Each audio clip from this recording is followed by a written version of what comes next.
Latest stories, debates and expert opinions for your weekend. So whether that's politics, news or showbiz, we've got it covered. Join us every Saturday morning at 10 o'clock on GB News.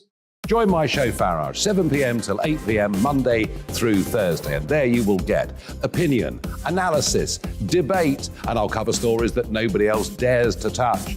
You've been cancelled. Join the club. Oh my goodness me. And then for the last 15 minutes, talking pints. We're over a drink. We have a civilised conversation with someone. We very often disagree, but we do it in a grown-up way. Come and join me on Farage. Hi there, it's Stephen and Anne. At breakfast from 6 a.m, you'll always be caught up with everything you need to know, the latest headlines, opinions and debates. We'll bring you the good news and the bad, but most of all, we're here for you. Remember, send in your views and let us know what you would like us to talk about. That's because we're your news channel. And every morning at 6 a.m, it's breakfast on GB News. Join my show Farage, 7 p.m. till 8 p.m. Monday through Thursday, and there you will get opinion, analysis, debate, and I'll cover stories that nobody else dares to touch. You've been cancelled. Join the club. Oh my goodness me. And then for the last 15 minutes, talking pints. We're over a drink. We have a civilised conversation with someone. We very often disagree, but we do it in a grown-up way. Come and join me on Farage.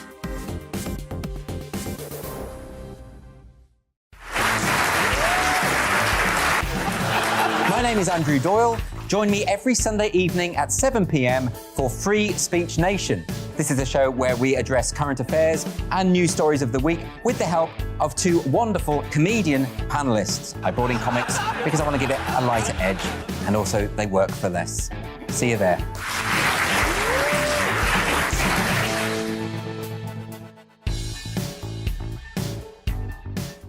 Hi there, it's Stephen and Anne. At breakfast from 6 a.m, you'll always be caught up with everything you need to know, the latest headlines, opinions and debates. We'll bring you the good news and the bad, but most of all, we're here for you. Remember, send in your views and let us know what you would like us to talk about. That's because we're your news channel. And every morning at 6 a.m, it's breakfast on GB News. I'm Dan Wootton. Join me Monday to Thursday from 9 to 11 for the feistiest and most fun news debate on TV, where free speech reigns. I'll bring you a sharp take on the day's biggest stories, bombshell newsmaker interviews, and A-list guests. And I guarantee you, no spin, no bias, no censorship, and no reason to go to bed. That's Dan Wootton Tonight, Monday to Thursdays from 9 on GB News. Join me, Darren Grimes, for Real Britain every Saturday and Sunday from 2 p.m. A news hour that comes with a trigger warning. Scorching hot opinion with prominent guests saying the unsayable, and a little bit of weekend fun thrown in. Unlike other broadcasters, I won't be forgetting what the B in our name stands for. So howie in for Real Britain Saturday and Sunday from 2 p.m.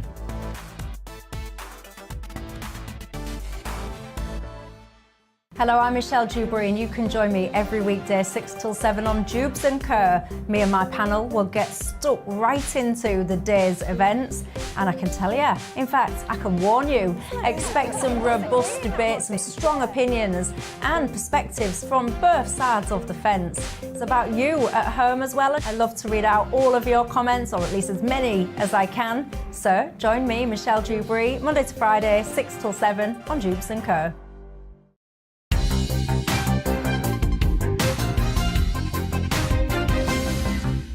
Well, I was brought up in a Christian home, and that was a big part of my upbringing, really. And particularly, I suppose, very much a focus on character and values and virtues. So I was quite a high achiever at school. I did really well in lots of things. You know, I was one of those lucky people who just enjoyed school and it really suited me. But what my parents really emphasised was character, how we treated each other, you know, whether we said sorry and forgave each other when we fall out, as all families do, honesty, integrity, those kind of things. And I suppose that's what I've carried with me. I think, Those things are so important in our, not just our personal lives, but in our national life as well. The virtues, the characters. It sounds really old-fashioned, but actually, if we treat each other properly, then everything else follows from that. So, yeah, faith and the teachings that come out of it have played a big part in my life. And how do you practice your faith? Are you a churchgoer? Is it daily prayer? Yeah, all of the above. I mean, I'm churchgoer, read the Bible, all those kind of things that people would see as religious. But for me, it's much more alive than that. I suppose as a Christian, I think, yes, it's about reading the Bible, knowing about my faith, understanding theology and things like that. But it's more about a sense of purpose and having a living relationship with Jesus and, just following that day by day. And I think it gives me a real strength because as politicians, as you know, we come under a lot of attack and frequently we make decisions where we're not actually 100% sure. We weigh things up, but is this the right way to vote? And I think having that security of knowing that I believe in something bigger and something higher is really, really important and actually helps cope with the day-to-day ups and downs of political life. What are the biggest ups of political life? No 2 days are the same. The things that you learn about and become involved in are just amazing. And the influence.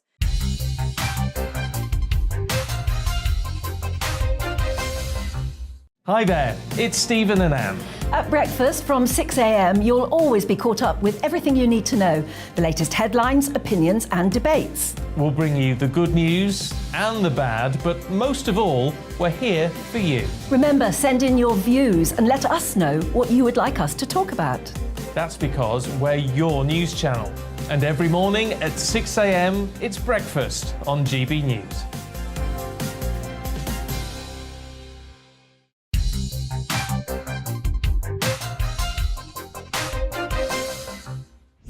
And she said, almost matter-of-factly, but not in a cruel way, and I don't blame her for it, this woman, she said, you do know your dad was an alcoholic, don't you? And of course I knew. Of course I knew I'd grown up with it. But to hear those words said out loud in that way, it just sort of, it's like a punch in the stomach or, I don't know, a slap round the face. Or like a ton of bricks that come down on me. Yeah, and he was, what, 60? It's no age, is it? It's just drinking every day. Back on the whiskey. Thai whiskey this time. And then I subsequently heard, not from him, subsequently heard from, because I had to go over there and make the funeral arrangements and sort it all out and deal with all the bureaucracy of it all. I subsequently heard from the friends, the little group of them, that he couldn't come to the wedding. He felt he couldn't come to the wedding because he thought he would embarrass me in front of my posh friends because he thought he'd get so drunk that I'd be ashamed of him. Because at that wedding would have been, Gordon Brown and other Labour MPs and journalists, people who work in Westminster. People who, to him, he would think they were posh because they went to university and talk in clever ways and use long words and have fancy jobs. He felt he couldn't come because he would embarrass me. He was my dad. Of course I wanted him. Anyway.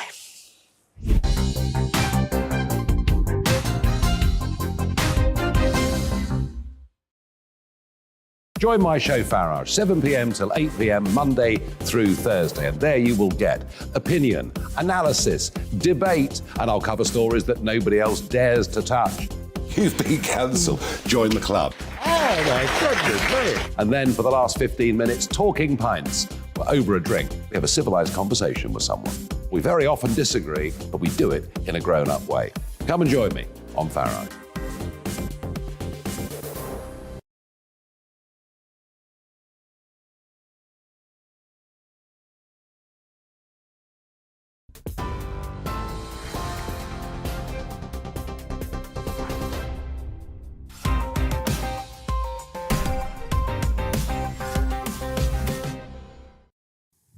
Good evening, I'm Simon Evans. It's my pleasure to welcome you to Headliners, a little bit later than usual. We had a little technical difficulty there, which we hope we have ironed out. But arguably now the greatest comedy news show ever to grace the airways. Tonight I'm joined by two excellent comedians, both fresh off a GBNews team, sort of team-building holiday-type experience, I believe. Josh Howie and Nick Dixon. And Nick is there looking calm and relaxed. Josh has frozen up due to technical difficulties, I imagine. That's, you have to get your story straight between you guys, I'm afraid.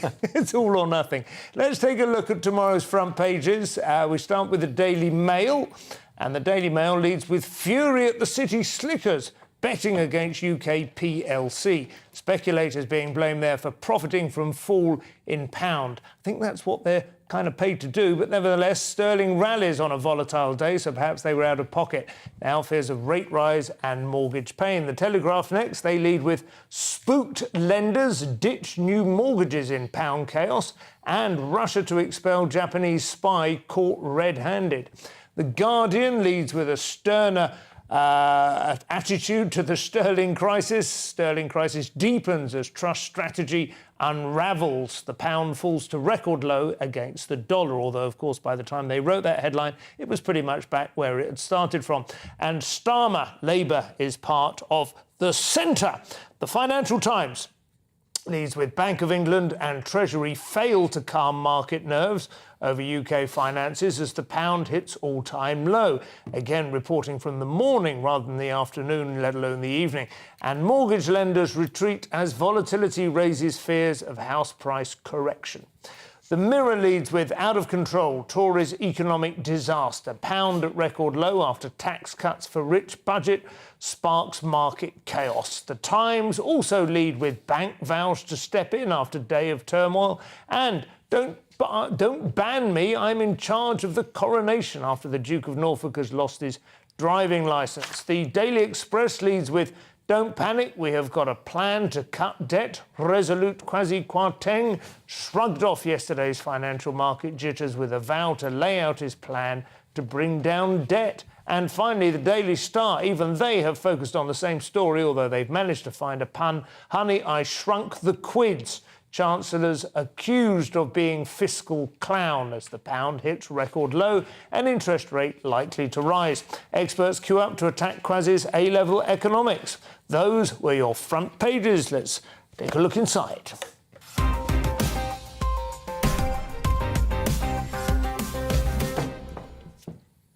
So our first story, we will take it from today's Mirror, but of course it leads on every single newspaper. Nick, Liz Truss has already lost the confidence of her fellow Tories, it seems. Well, certainly according to the Mirror, they're not giving Truss much of a chance, I can't help but feel. Some Tory MPs submit no confidence letters in Truss after pound crashes. Sources claim, so, I mean, one MP who served as a minister under Boris Johnson told Sky, Liz is F and then lots of stars. She's taking on markets and the Bank of England. And, of course, this is the issue, that they're at odds with the Bank of England when it comes to interest rates. And I know from speaking to people at the Bank of England how much they hated Boris, so I can only imagine how much they hate this radical budget everyone's freaking out about, the ideological budget where they did some vaguely Thatcherite tax cuts, which has driven everyone mad. And everyone's panicking about the interest rates because, of course, if you've got a mortgage and it goes up, which is funny because when I was growing up, interest rates are higher and then they went low and everyone panics, but now everyone's panicking. Well, they've been absurdly low for a long time. They are obviously going to come up over the course of the next 2 or 3 years. I have a mortgage. I'm not thrilled about it, and house prices are largely, an artefact, a function of mortgages, mortgage rates, and so on. But they can't carry on for this long, and everyone's been saying for a long time house prices are too high anyway. Yeah, so. I think I'm on the other side of this gap because I did a little calculator of how I'm going to benefit from these cuts. I'm going to have a few £100 extra in the year, basically, and whereas you're going to be in trouble because as long as you don't go abroad on your holidays. But I never will. I mean, I saw, for instance, and obviously every source of information is biased in its own way, but the Institute of Economic Affairs, Kate Andrews on Twitter today saying that she would think that this is a feature, not a bug, that Liz Truss will be expecting the Bank of England to raise interest rates, which is part of the scheme they want. Yeah, well, some people even claim that meant that Kwasi Kwarteng kind of passed it off onto the Bank of England to let them do the hard bit. Yeah, well, they do have to do that bit. What do you think, Josh? Yeah, I mean, you were saying during the headlines that, you know, the pound has rallied, but the fact is it did hit an all-time low. Oh, it That's did. not a good thing. Well, there was a panic, but I think essentially what happened was there was jitters, and there was when there's a vertical slide, very often, I mean, it happened with you know, stock market crashes as well. There's a vertical slide because everyone can see that there is a panic afoot, you know. But by the end of the day, it's back up to where it started. Well, it's still a bit below. I mean, it's not. Yeah. I'm just saying it's not good. It went from 1.08 down to 1.03, I think, at the lowest, and it's now back up to 1.07. Yeah. But I would also say every single currency is currently tanking against the dollar. Why that should be is another question, more interesting one. But we have pretty much maintained parity with the euro as where we were before. Well, I think this particular story is about how the Tory MPs are worried about the optics. Because, of course, in this cost of living crisis, to lower taxes for the wealthiest just plays into Labour's hands. And just a YouGov poll, The Times, this afternoon says that 72% of voters are against that particular cut for the 45 and also 69% of Tory voters are against it. So it doesn't have much support. No, it's not a popular. It's not a vote winner on the surface of it. It has to have an effect, doesn't it, in order to win? Yeah. I mean, I think we'll see in due course. I would take calls for her to be exposed to a vote of no confidence with quite a lot of salt. But next up is the Telegraph. The pound plunges lower than Nick's standards. The banks are taking drastic measures, Josh, same story. But the banks pull mortgages from sale amid interest rate chaos. So Halifax, which is the biggest lender, have basically taken some of their stuff off the market, the ones that have fees, because if you pay a fee, you're going to get usually a lower interest rate. Yeah.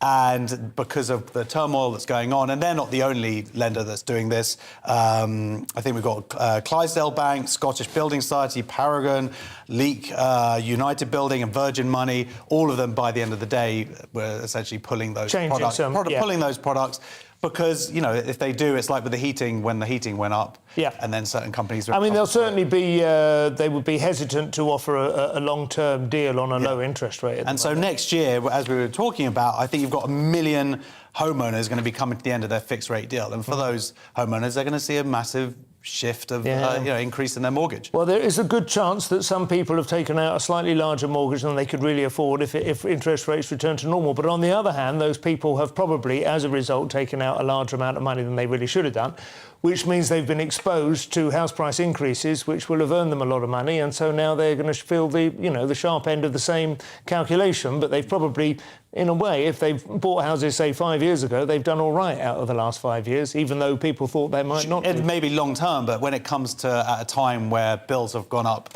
hugely anyway, to suddenly find yourself with a massive mortgage bill coming in every month is going to be a big shock to people. It is. Yeah. You can tell which the homeowning side of the table is, but no, it is a serious. I don't have a mortgage. It is a serious.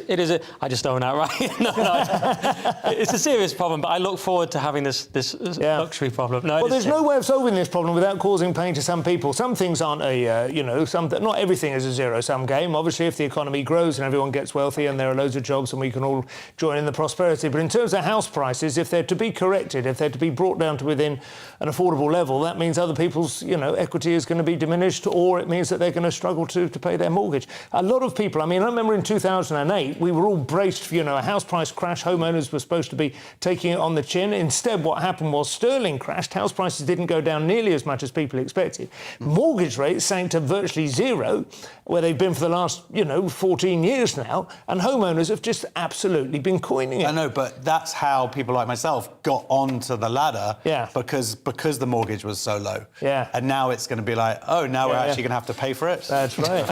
Monday's Express now. Dust off your flares. Will Labour be taking us back to the 1970s? It sounds like unions are in fashion. Yeah, strangely, the Express is going with an anti-Labour story here. Labour to drag Britain back to the 1970s as unions to be given power to hold UK to ransom, which isn't actually what's going on at all.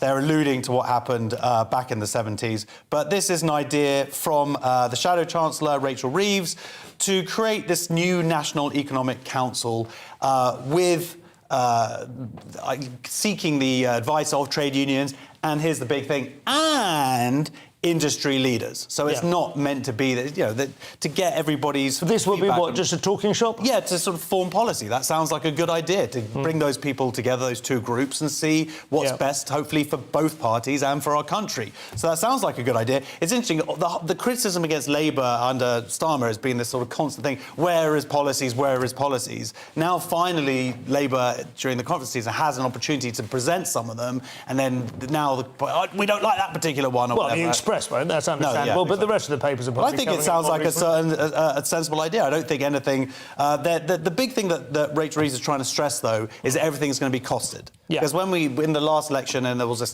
free broadband and all this stuff, and the economics of it was all over the place. This time they want to. Labour wants to show the voters that they are a sensible party to go to, as opposed to.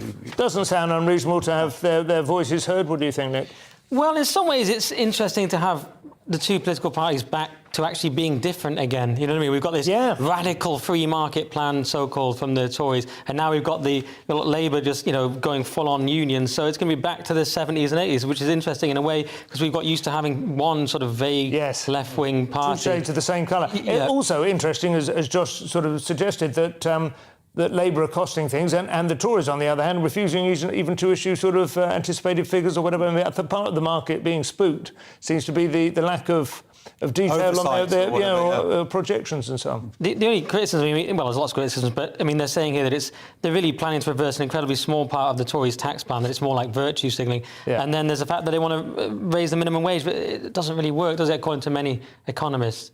If you have a minimum, you just force people employers can't even hire people, and the minimum wage doesn't actually work. The point is that if you're cutting all of these rates for companies, the idea they say, or the Tories say, is, so now they're going to start paying their employees more and investing it. But of course they don't. That money goes to their shareholders. This is going to force them to actually pay. I would say minimum wage. In theory, I was very sceptical about it. It doesn't seem to have had the worst of the impacts that some people anticipated it might do. You can certainly see why you should look in the textbook, and you can see what the downsides would be. If you're going to have one at all, it probably does need to keep pace with inflation, doesn't it? Otherwise, you feel it's. Well, if we had any libertarians here, they would explain to you why it doesn't work. But it's not my expert area, so I'll just have to say it doesn't work and then move on. It works in practice, but does it work in theory?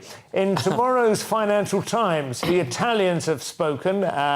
And Nick, this is the far right of that new definition. So I've been told, yes. So Giorgia Meloni's right-wing bloc storms to Italian election victory. Very interesting story. She is the first democratically elected leader in Italy in 14 years. Previous ones were bureaucratically elected, because it's a weird system where they sort of just shoehorn them in. They have 19 parties in parliament, so it's a mad system. They have to have these coalitions to get anywhere.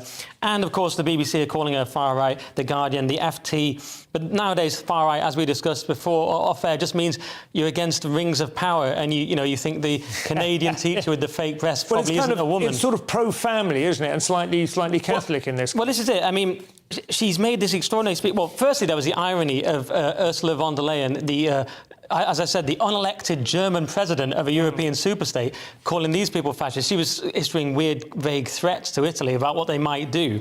And there's a certain irony there. And and then she's very pro-family. She's actually pro-same-sex civil union, which doesn't seem particularly far-right to me.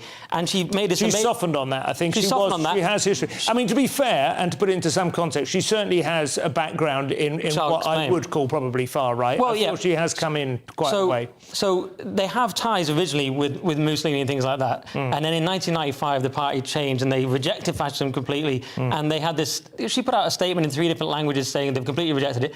And to be honest, I think that's reasonable. The Italian press call her centro-destro, so they call her centre-right. Even the press that don't like them. I spoke to my Italian friend. He agrees. Salvini is part of the coalition. He is, of course, thought to be more radical. But he has fallen, where she's come up with this much more centre-right... And the final third is Berlusconi's old party. And it's a much more centre-right coalition. And there was an extraordinary speech going around where she said, look, I'm a Christian, I'm a mother, I'm Italian. And she praised, she quoted G.K. Chesterton with this fascinating quote about we'll have to raise swords to prove that 2 + 2 = 4 and that grass is green. And it was a sort of defence originally from Chesterton of liberalism, patriotism and Christianity. And it was just saying we're in this time. He was very prescient, where we had just to state obvious common sense things is now radical. Josh, go for it. Oh, let me just stretch and get ready to... OK, I knew how it was going to go. Yeah, well, where to start? All right, first of all, anti-abortion, anti-same-sex marriage. The Catholic Church opposes... But there's bad things as well. Opposes gay adoption. Right, you're talking about how they're trying to distance themselves from the party.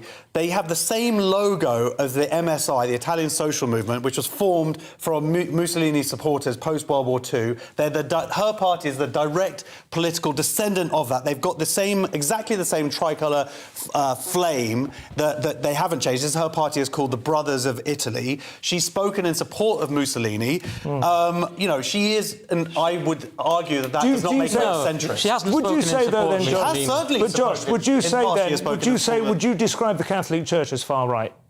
No, I wouldn't. OK, well, but everything you've named so far... OK, well, I don't believe... Yeah, but that's the difference. But that's person bringing their religion to a country into different choices, and which other people who are religious haven't done before. Yeah, we've had a Catholic Prime Minister, even though he converted afterwards. I mean, everything you've discussed there 10 years ago wouldn't have been... Yeah, but when that stuff it becomes like someone publicly speaking as a public official and now as a Prime Minister.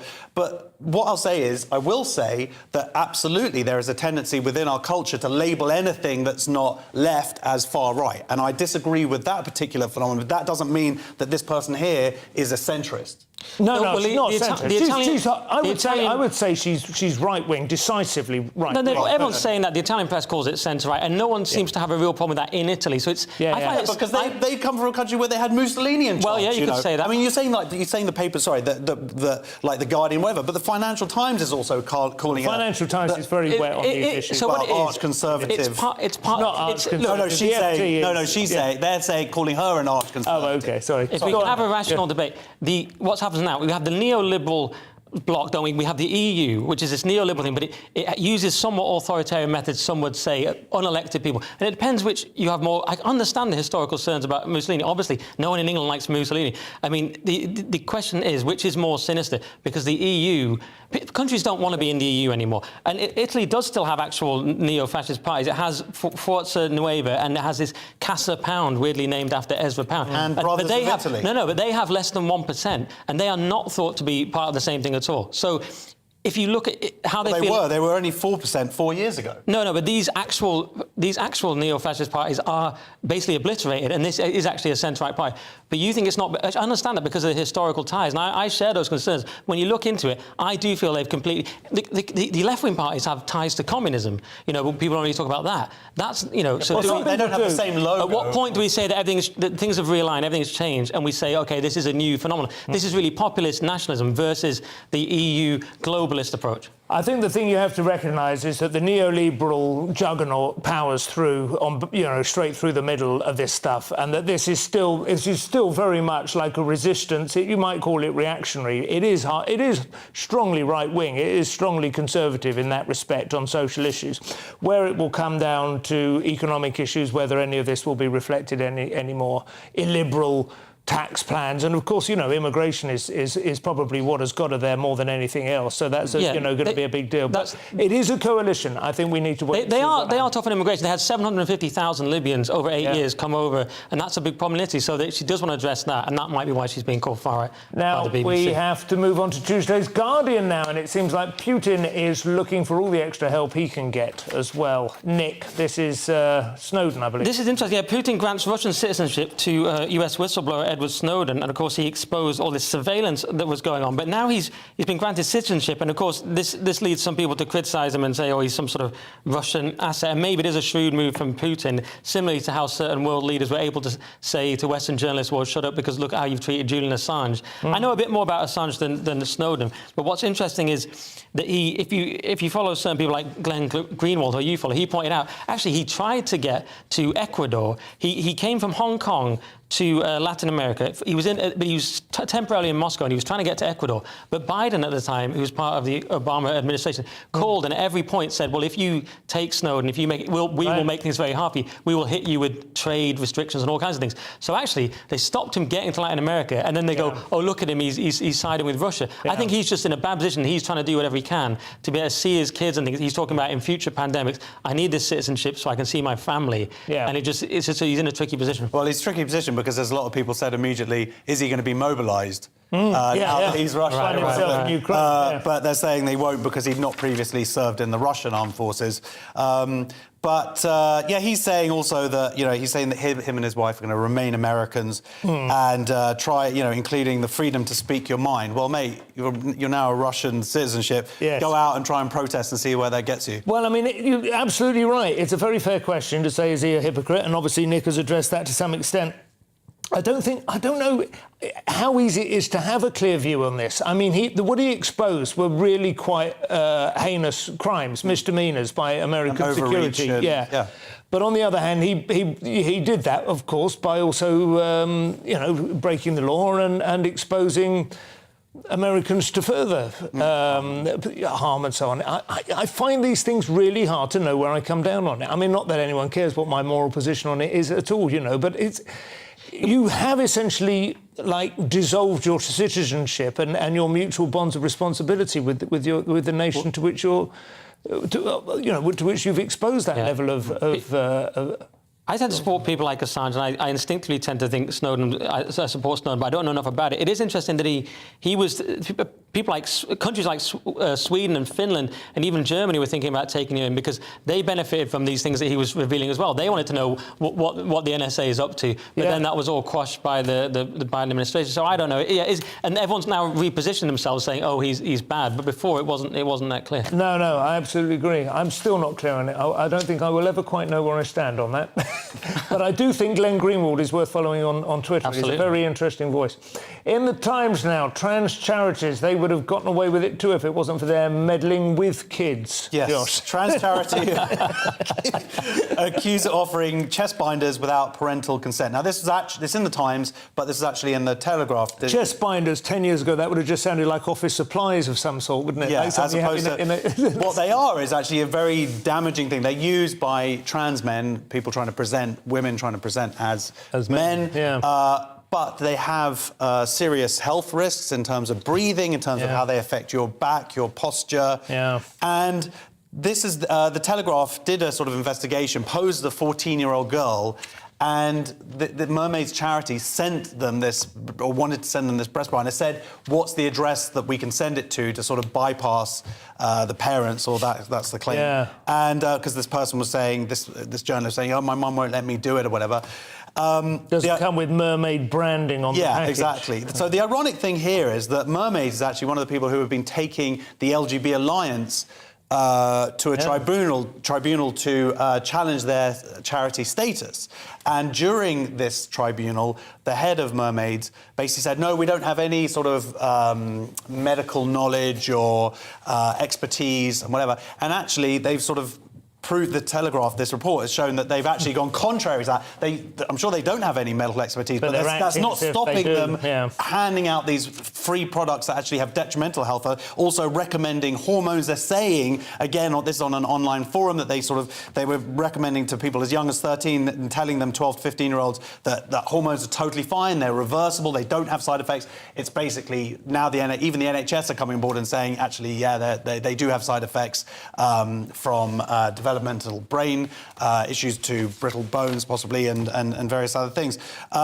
So this makes Mermaids look terrible. And Mermaids gets money from, I think they've got about £20,000 a year or something from government grants. And a lot of people, a lot of famous people, a lot of companies have sort of unconditionally supported Mermaids, and it actually looks not good on them, and certainly what Mermaids get, recommending this stuff to kids, to teenagers, to vulnerable teenagers, and the fact is most of them will grow out of it.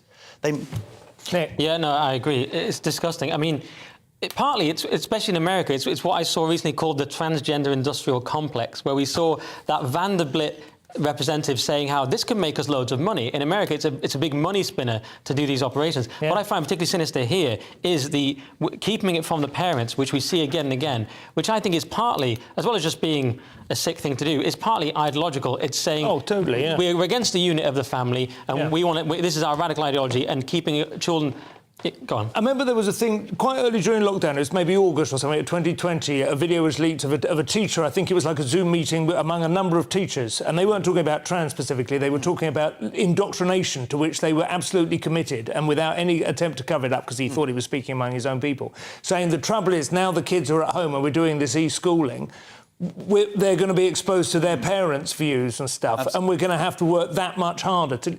It's a very, very unhealthy it's absolutely insidious. dynamic. The things like the gingerbread theory, which is like that sex is a spectrum and all these things. And even the name of this charity, Mermaids, which I cannot get over how hideously sinister that is. It's literally named after a fantasy that children embrace when they're young and don't understand that that's a terrible, infertile, like a curse. The founder, there's a video of the founder joking about taking her son off to get this illegal surgery to be castrated, essentially, as a 16-year-old, taken to a foreign country. Also, supposedly, the reason why this child became trans anyway was because she admitted that the husband was homophobic, and then suddenly was like, when this kid was revealed as trans, because now suddenly... cope with it being gay. Yeah, exactly. Next in the Times, this is shocking news. Menopausal women are complaining... I'm not going to read that out there. Somebody's trying to get me soon. It says menopausal women in the workplace are experiencing a degree of discomfort, and I feel very sorry for them. I wrote that link, sorry. Exactly. Menopausal workers could sue over uncomfortable uniforms. So now, it does seem to be a serious problem. It's about non-breathable uniforms. But then it says here it would count as discrimination arising from a disability, which I think women might slightly object to that description, and would also be indirect discrimination. So there is a serious problem because 1 in 10 women apparently have left their jobs due to the menopause in this study. Now, I can see that it's a problem, and why not offer them another uniform, or why not speak to them and say, what can we do about this? The suing seems a bit unfortunate to me because it's so hard to be, especially a small business now. There's so many regulations, you can get sued for everything. So I sympathise, but do we really need to sue? If you're big enough to have a business, to have a uniform, then surely... I was thinking that, but not necessarily. This is not like a private army. You just have a sort of nylon shirt with your name on it. Yeah, quite small businesses can have a uniform, can't they? A garage. I think what they should do is provide them with HRT, but I don't know, I suppose not all women want HRT. Well, they can get HRT through their GP if they have the knowledge. I think there was one business that said it was definitely going to... obviously you can get it through the NHS, but you need a certain amount of help and guidance, and they were really committed to doing that. I think that could provide... I think what the businesses should be doing more is making their employees be aware of the effects that going through the menopause does, because 44% here in the same study Nick talked about said their ability to work had been hindered by symptoms including mood swings, chills, depression. It has a massive physiological effect on the body. They have perimenopause. Perimenopause from sort of in the 40s onwards and stuff like that. It has a big impact. Interestingly, at the end it says divorce lawyers have suggested that women seriously affected by the menopause should raise the issue during proceedings because it could affect the remuneration. I would argue with a menopausal wife that maybe the husband should get a bit more. Yeah, that's very true. I wonder how many divorces it is implicated in. Now in the Telegraph, TikTok. No, it's not the sound of those menopausal women's biological clocks ticking. Rather, that's just wrong. Desperately trying to get me in trouble both with the law and with science. Rather an app destroying the minds of the nation's youth. TikTok is evil. Exactly. TikTok could face £27 million fine for endangering children. Now, this is... they're the first tech company, TikTok, to be issued with this final notice of intent by the Information Commissioner that was only set up in the last year or so. They alleged breaches of the Children's Code. Children aged under 13 on its site have been given inappropriate access without parental consent, essentially. This is a good step, I think, a necessary step, and it's glad that it's finally coming to... things that are TikTok, there's the tragedy with Archie Battersby, who was the child who... doing this challenge I don't even want to mention just in case anyone Googles it, but even another child died a few weeks ago doing the same thing. These companies have to take some responsibility for the content that certainly children are being... I think under 13 you shouldn't really be... God, you shouldn't really be on the smartphone looking at this kind of stuff at all. Well, but kids from 11, if they're going to school, they need a phone in terms of contacting the parents and things like that. But they need having access to these apps. They don't need these. They're not supposed to, I don't think, but they get on, don't they? And it's also about selling their data, because they're on there and they don't understand the terms and conditions. Well, no one really reads terms and conditions, but it means they're now selling data of under 13s, which is wrong. Who knew TikTok isn't the bastion of morality we all thought? Well, that's it for part 2. After the break, we have Botox, breakups and the Beckhams. This is hard-hitting news. Part 2 will be with you very shortly. OK, well, if you're going on, maybe I'll go. We are GB News. And we'd like to say thank you To each and every one of you. For helping our great nation find its voice. We're absolutely everywhere. Across England, Scotland, Wales and Northern Ireland. On TV. On radio. and online. We're proud to be The People's Channel, Britain's news channel. On the Mark Steyn Show, we cover the stories a lot of people are scared even to mention. The stuff that really matters with some of the world's biggest thinkers. Now is his opportunity to kind of take the steering wheel of history. Break away from the flock at 8 o'clock on GB News with the Mark Steyn Show. Hello, I'm Esther McVeigh. And I'm Philip Davis. Whether you're watching or listening on TV, online or on radio, we handpick the latest stories, debates and expert opinions for your weekend. So whether that's politics, news or showbiz, we've got it covered. Join us every Saturday morning at 10 o'clock on GB News. Join my show Farage, 7 p.m. till 8 p.m. Monday through Thursday, and there you will get opinion, analysis, debate, and I'll cover stories that nobody else dares to touch. You've been cancelled. Join the club. Oh my goodness me! And then for the last 15 minutes, talking pints. We're over a drink. We have a civilised conversation with someone. We very often disagree, but we do it in a grown-up way. Come and join me on Farage.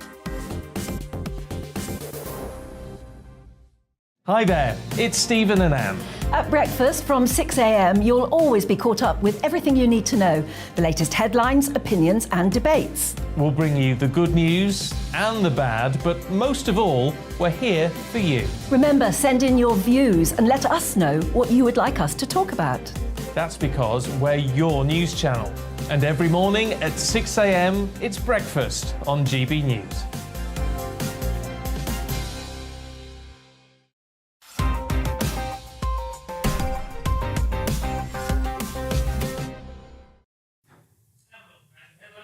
Evans, I'm joined by the strikingly handsome combination of Josh Howie and Nick Dixon. Now, following a small technical issue earlier, we have to whip through the last few stories at top speed. So, in tomorrow's Daily Mail, one of the brightest minds in the country, but has David Beckham made an error of judgment on this occasion, Nick? OK, David Beckham is told he's been... How fast are we going? So David Beckham is told he's made a big mistake by King Eric, the king himself, Eric Cantona, by taking 10 million to be a paid ambassador for Qatar. Who could have seen that going wrong? So, yes, and it's Eric Cantona saying, I would never have done it. It's a big mistake. He's saying maybe he didn't know exactly what was going on, which is always possible with Beckham, but he's saying it's not ideal. And I agree. I mean, I did watch this thing, the overlap with Gary Neville and David Beckham. And you think Neville, he always likes to mouth off about stuff. Why you think he didn't criticise it at all? It was just kind of advert for it. And I do think it's a bit short-sighted from Beckham to get involved in Qatar when thousands have died building these stadiums. And I've seen some of the videos, and he really it's not just kind he bigs it up. It's like an advert. Does, yeah. Then again, Simon, he did go into the queue, didn't he,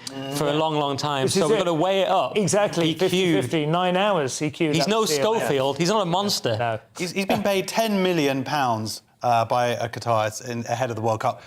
Surely he doesn't need that money for this to compromise himself to that level. Upwards of 15,000 people have died. The official position from Qatar is that 3 people have died.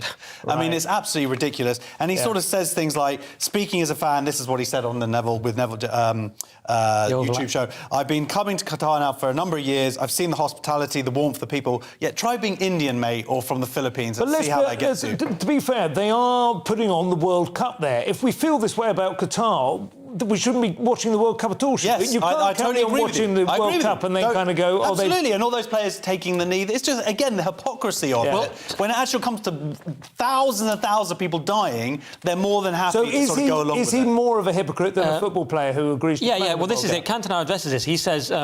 I'll boycott the World Cup, but you can't condemn a 20-year-old player who has a 10-year career who lives in a world surrounded by people from football 24 hours a day. And I think that's quite fair. Yeah. But he says, but the federations, the politicians, they should have said don't go. The adults in the room. So they're going to... You can't say, well, we're going to hold our nose and hold the World Cup in Qatar, even though we know it's a slave state. I mean... That's ridiculous. It was a travesty that decision went through in the first place. But I just want to say that this is funny. One of the videos that he did put out like sort of pro-Qatar. It says Qatar really is an incredible place to spend a few days on a stopover. You're like, mate. Well, that's true. That's true. No, it's true. But if you don't stay there for too long, yeah, exactly. Go there for like 2 days. That's not a good sign. Good to visit, better to leave. Yeah. Great duty free. Also in tomorrow's Mail, stress and noticing bad habits. What's the correlation, Josh?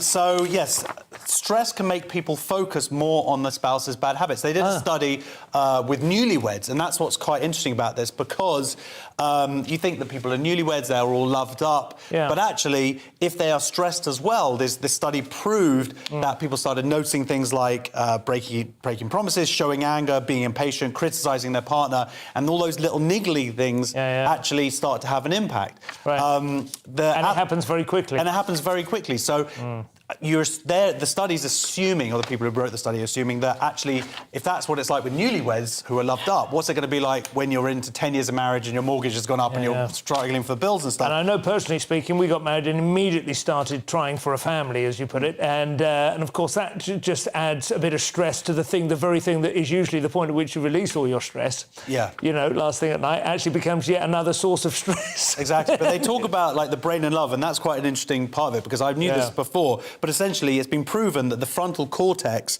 which is your judgment area, is suspended when you're in love, which is why, that's why...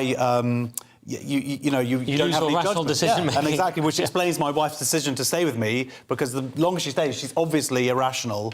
But it's worn off now, so is it just a sunk cost fallacy at this point? No, she's still in love, and I'm terrified that it will wear off and she'll go, She has a permanently suspended frontal cortex. Because anything that she complains about, she's right. So, as I think Arthur Schopenhauer said, at the moment of copulation, the devil's laughter is heard. Nice. Wow, that's a good quote. In the Mail, a new study bringing significance to the term teabagging, Nick. Yes, fertility or something. Men who love a cuppa have more swimmers, study finds. So researchers in China studied the sperm quality of nearly 1,400 men. That's what they're calling it now.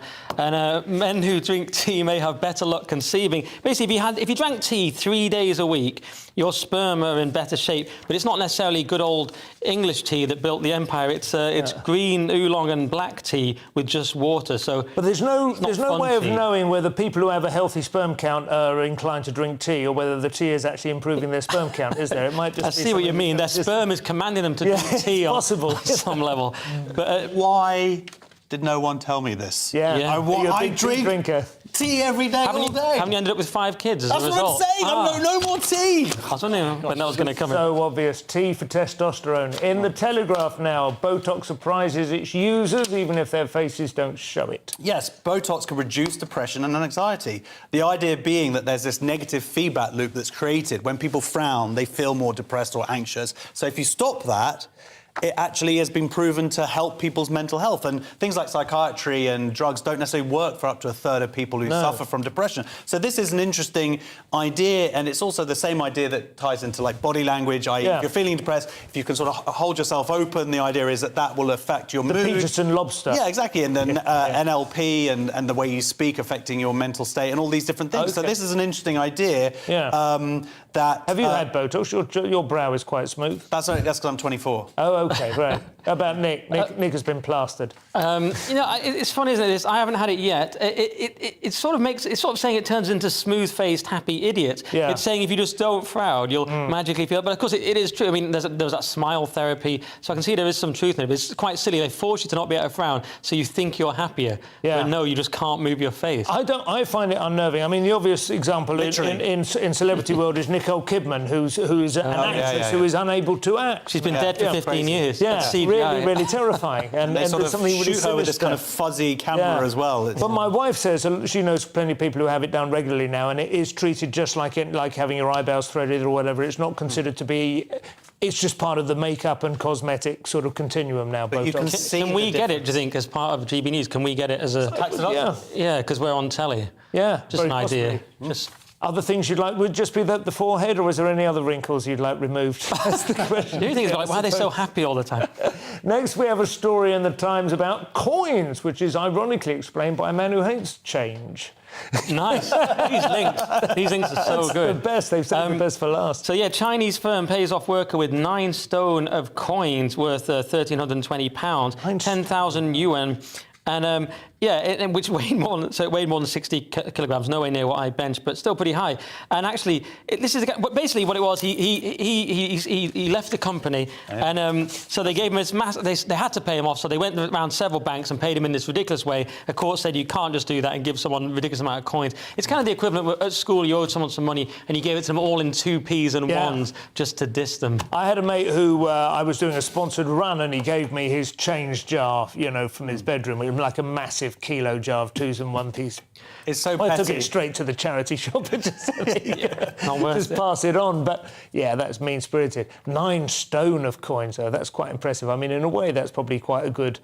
It's a good workout. Could be exactly the start of a sort of Chinese Rocky film where he builds up his muscles lifting that every day until he goes back and gets his revenge. Part of me thinks this is why they're going to win internationally with this kind of discipline, to be that petty. Do you know what I mean? Go to that many banks, 9 stone of coins. Tomorrow's Independent, artificial intelligence, which also describes people who read The Independent, Josh, but...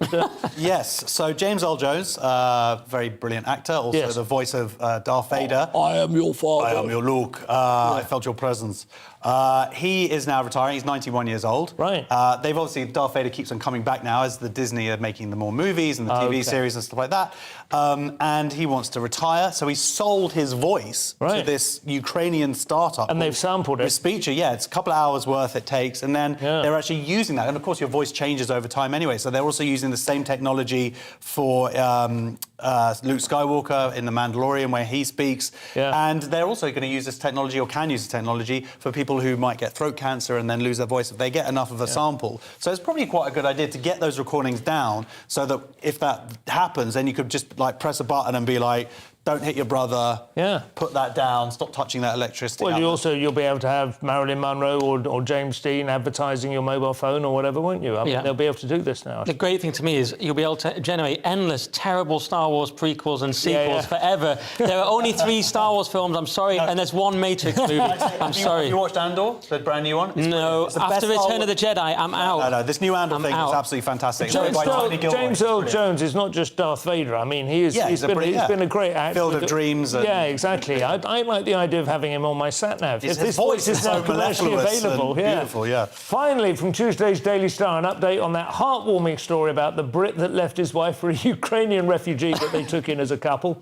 I believe it's come to the predictable end. Brit dad jumps Ukrainian refugee. Yeah, so she came to... They took on the refugee very altruistically, and he fell in love in just days. Love, Simon. Don't be cynical. It was love, and now he's ditched her and put all her stuff in bin bags, and she's out, and he said she's not for me. So this hero has proved to not be quite the altruistic guy we thought he was. I love he also says here, but now we've got a media profile. Is that a bit strong, mate? He's been feeling that stress. I don't know, do you feel some sympathy?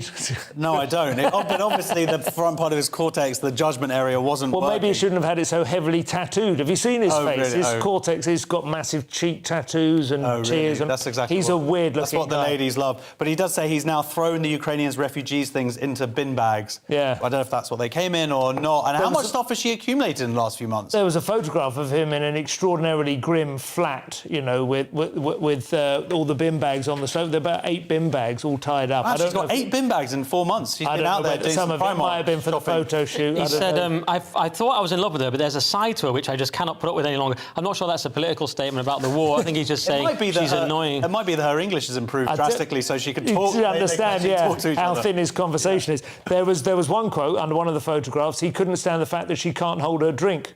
Oh my God. She's only like cannot hold her drink. I thought, fair play. It'd be interesting to see where he goes with that media profile. Now, I imagine his phone doesn't stop ringing. That is all we have time for. Thank you to my guests, Josh Howie and Nick Dixon. Thank you to those of you who stuck with us through our technical difficulties earlier. Headliners will be back tomorrow at 11 o'clock, where I'll be joined by Josh Howie and Simon Fanshawe. In the meantime, have a very splendid night, and we'll see you tomorrow. Good night. Good luck with that one, Ray.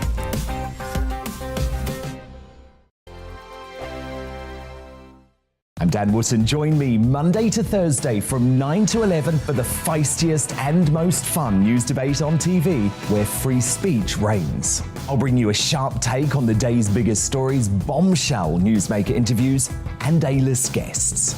And I guarantee you, no spin, no bias, no censorship, and no reason to go to bed. That's Dan Wootton Tonight, Monday to Thursdays from 9 on GB News. On Mark Dolan Tonight, we have a simple plan, which is to inform, stimulate, and entertain in equal measure. It's all about getting your opinions on the national television airwaves. I love my viewer emails, mark@gbnews.uk. So do join me from 9 p.m. to midnight every Friday, Saturday, and Sunday for big guests, big opinions, and a big presenter. 6'5", don't you know? See you then on GB News.